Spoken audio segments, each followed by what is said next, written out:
دوستو، میرا نام ندیم ہے اور میں آج آپ کو اپنی لکھی کہانی سنا رہا ہوں جس کا نام ہے بہروپیہ۔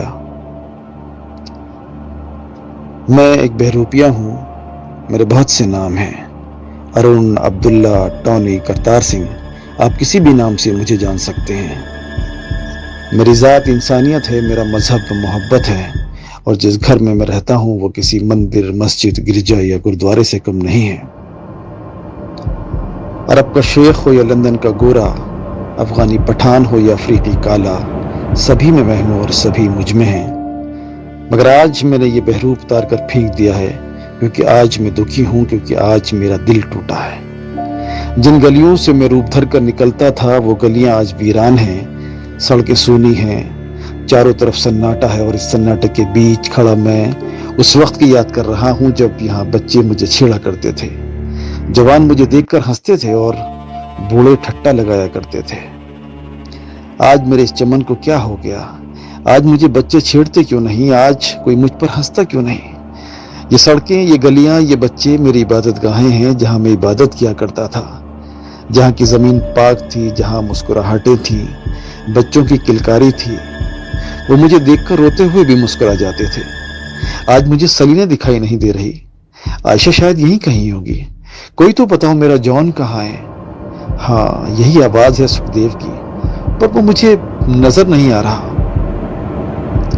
میرے چمن کو کسی کی نظر لگ گئی ہے، میرے پھول مرجھا گئے ہیں۔ دیکھو، ان کلیوں کو مت توڑنا، ابھی ان میں پھول کھلنے ہیں، ابھی ان میں خوشبو آنی ہے۔ پر وہ کون ہے جس کی کالی نظر میرے چمن کو کھا گئی؟ کتنی مشکل سے میں نے اس گلدستے میں پھول سجائے تھے، پر کسی بے رحم ہاتھوں نے سب نوچ ڈالے۔ سیاست کے ازگر نے سبھی کو نگل لیا۔ جو ایک دوسرے کی محبتوں کی قسمیں کھاتے تھے، جو بھائی سے زیادہ سگے تھے، جن کے رشتے خون کے رشتوں سے کہیں اوپر تھے، جہاں ہندو کے گھر میں سوئیاں بنا کرتی تھیں، جہاں مسلمان دیوالی کے دیے جلاتے تھے، جہاں سکھ کرسمس منایا کرتے تھے، جہاں عیسائی گرو پرو پر لنگر لٹایا کرتے تھے، ایک دوسرے پر جان دینے والے ایک دوسرے کی جان کے پیاسے کیسے ہو گئے؟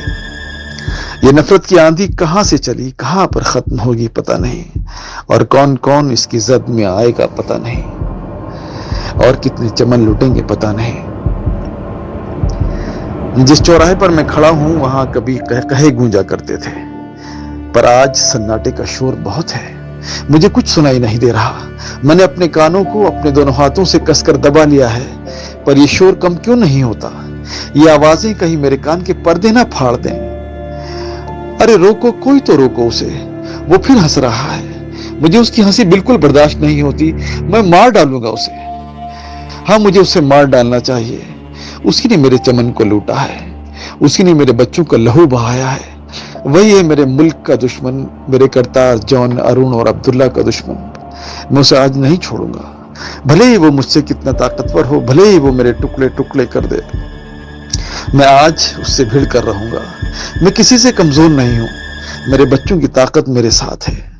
دیکھو آسمان کی طرف، سبھی مجھے چھیڑ رہے ہیں، کوئی زبان نکال کر چڑھا رہا ہے، کوئی دانتوں میں ہونٹ دبا کر آنکھیں دکھا رہا ہے۔ دیکھو آج سلینا مجھ پر کتنی ہنس رہی ہے، اور یہ عائشہ، یہ اب بھی مجھے مٹی کا پتلا ہی سمجھتی ہے، پر یہ آج مجھے چھو کر کیوں نہیں دیکھ رہی؟ ارے ہاں، میں ہی پاگل ہوں، وہ تو مجھ سے دور ہے، وہ تو مجھے چھو ہی نہیں سکتی۔ کوئی آسمان والا زمین والے کو کیسے چھو سکتا ہے؟ آج اس دنیا کی حقیقت میری نظر میں کچھ بھی نہیں۔ یہ بچے تو میری دولت تھے، میرا سرمایہ تھے، میرا خواب تھے، میری آرزو تھے، پر اب میں جی کر کیا کروں گا؟ اب تو کوئی مجھ پر ہنستا بھی نہیں۔ اے بڈھے، تجھے پتہ نہیں ہے کرفیو لگا ہے؟ جلدی سے دفع ہو جا ورنہ اندر ڈال دوں گا۔ پولیس والے نے مجھے جھنجھوڑا اور میں مایوس قدموں سے اپنے گھر کی طرف چل دیا۔